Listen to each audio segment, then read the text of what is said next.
आज आमची शाळा सुटली ना आम्ही डायरेक्ट आलो करवंदा खायला आणि त्याच्यात आमचा अर्जुन तर डायरेक्ट अडचणीत घुसून करवंदा खुडीत होता. तर काय म्हणता मित्रांनो, मी तुमचा कारशीदारनी तुमचं आपल्या वाडीवरच्या ब्लॉग मध्ये स्वागत आहे. आज आपण फोन चालवला होता शाळेत, कारण आम्ही शाळेतून येताना काय काय मजा करतोय ते दाखवण्यासाठी. पहिल्यांदा गेलो आतल्याच्या घरी. तिकडे जाऊन पाहतो तर आमच्या अर्जुनाचा डायरेक्ट कोंबड्यांची उचल बांगडी केली होती. म्हणलं काय विषय, नंतर म्हणतो का वापा येण्याची. त्याच्यानंतर कार्तिकच्या घरी जाऊन पाहतो तर डायरेक्ट शाळेचे कपडे घालून तोंड देत आता. म्हणलं याचा हाड विषय. त्याच्यानंतर गेलो हाराबाबाच्या दुकानात. पाहतोय तर हाराबाबानं त्याची वांगा तर डायरेक्ट दुकानात लावली होती.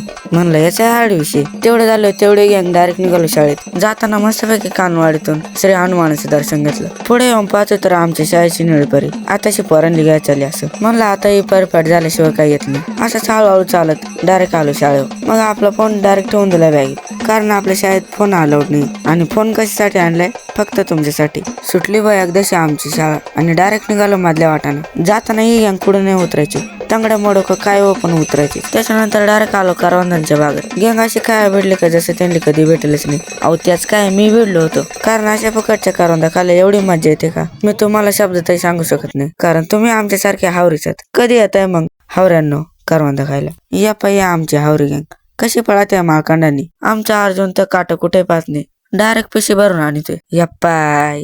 आणि त्याच्यात करवंदा कोडता कोडता आमच्या काळाचे दोन शब्द आहे का, नात करते का करवंदा काय नात करते का. करवंदा खोडून झाल्यावर डायरेक्ट निघालो ट्रॅक्टरच्या वाटानं. आमच्या नेल्यानंतर डायरेक्ट पिशी भरून घेतली होती, म्हणजेच कागद भरून घेतला होता. चला मग भेटू पुढच्या ब्लॉग मध्ये. तोपर्यंत जय महाराष्ट्र, करा कष्ट खाऊष्ट.